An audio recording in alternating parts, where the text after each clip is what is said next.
कर्ण के अफेयर की सच्चाई सामने आते ही तुलसी पूरी तरह टूट जाती है। जिस भरोसे के सहारे उसने वर्षों तक इस रिश्ते को संभाला था, वही भरोसा एक झटके में बिखरने लगता है। घर का माहौल पूरी तरह बदल जाता है। वीरानी परिवार में तनाव, गुस्सा और दर्द एक साथ उभर आता है। मेहर का गुस्सा सातवें आसमान पर पहुंच जाता है और वह कर्ण पर हाथ उठा देता है। वह उसे जोरदार थप्पड़ मारता है और साफ कहता है कि अब इस परिवार में उसके लिए कोई जगह नहीं बची है। लेकिन असली कहानी अभी शुरू ही हुई होती है। क्योंकि सास भी कभी बहू थी में आने वाला यह मोड़ सिर्फ एक साधारण विवाद नहीं, बल्कि कई छिपे हुए राजों का दरवाजा खोलने वाला है। जैसे जैसे घटनाएं आगे बढ़ती हैं, दर्शकों के सामने यह बात सामने आती है कि कर्ण को लेकर जो भी बातें फैलाई जा रही हैं, वह पूरी सच्चाई नहीं है। शुरुआत में सबको यही लगता है कि कर्ण ने नंदिनी को धोखा दिया है। कहा जाता है कि उसकी जिंदगी में एक दूसरी महिला है और यहाँ तक कि उसका एक बेटा भी है। यह खबर पूरे परिवार को हिला देती है। नंदिनी पूरी तरह टूट जाती है और उसे समझ ही नहीं आता कि वह किस पर भरोसा करे और किस पर नहीं। लेकिन कहानी का असली मोड़ तब आता है जब कर्ण के व्यवहार और उसके अतीत से जुड़ी कुछ बातें सामने आने लगती हैं। यह भी बताया जाता है कि कर्ण कभी झूठ नहीं बोलता। वह अपनी मां की कसम तक नहीं खाता जब तक वह सच में पूरी तरह सही न हो। जब उसने कसम खाई थी, उसने साफ कहा था कि वह सिर्फ नंदिनी से प्यार करता है और जीवन भर उसी के साथ रहेगा। इससे कहानी में एक बड़ा सवाल खड़ा हो जाता है कि अगर कर्ण इतना ईमानदार है तो फिर वह किसी दूसरी औरत के साथ क्यों दिख रहा है? क्या यह धोखा है या फिर इसके पीछे कोई मजबूरी छुपी हुई है? यही सवाल दर्शकों को भी उलझन में डाल देता है। इसी बीच गौतम, जो पहले से ही कर्ण पर शक कर रहा होता है, वह उस पर नजर रखने के लिए एक आदमी को लगा देता है। यह व्यक्ति कर्ण की हर गतिविधि पर नजर रखता है और उसकी तस्वीरें खींचकर गौतम को भेजता है। गौतम बिना देर किए ये तस्वीरें तुलसी को भेज देता है।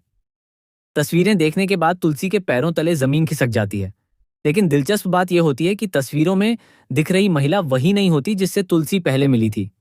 यह बात तुलसी को और ज्यादा सोचने पर मजबूर कर देती है। उसे महसूस होता है कि कर्ण जरूर कुछ छिपा रहा है, लेकिन यह पूरा सच अभी सामने नहीं आया है। तुलसी अब इस मामले को और गहराई से समझने का फैसला करती है। वह यह तय करती है कि वह इन तस्वीरों को नंदिनी को भी दिखाएगी ताकि सच सामने आ सके। जब नंदिनी ये तस्वीरें देखती है तो वह अंदर से पूरी तरह टूट जाती है। उसे समझ नहीं आता कि वह अपने रिश्ते को कैसे संभाले। इसी दौरान तुलसी एक बड़ा फैसला लेती है। वह कहती है कि अगर उसका बेटा गलत साबित हुआ तो वह उसका साथ नहीं देगी। उसके लिए सच और सही रास्ता सबसे ज्यादा महत्वपूर्ण है। वह नंदिनी का साथ देने का फैसला करती है और कहती है कि वह इस सच्चाई की तह तक जाकर ही रहेगी। जैसे जैसे कहानी आगे बढ़ती है, एक नया किरदार पारक की एंट्री होती है। पारक एक बेहद खूबसूरत और प्रभावशाली महिला होती है, जो कर्ण के सामने एक महत्वपूर्ण भूमिका में नजर आने वाली है। उसकी एंट्री के साथ ही कहानी में नया मोड़ आ जाता है। लेकिन असली ट्विस्ट यह होता है कि जिस महिला को लोग कर्ण के साथ देख रहे हैं, उसकी मानसिक स्थिति ठीक नहीं है। उसकी याददाश्त जा चुकी है। वह अपने अतीत को भूल चुकी है और यहाँ तक कि अपने पति को भी पहचान नहीं पा रही है। दुखद बात यह है कि वह कर्ण को ही अपना पति मानने लगी है। असल में उसका पति कोई और था, जो कर्ण का ही एक बेहद करीबी दोस्त हुआ करता था। उस दोस्त की मृत्यु या गुमशुदगी के बाद वह महिला मानसिक रूप से पूरी तरह टूट चुकी है।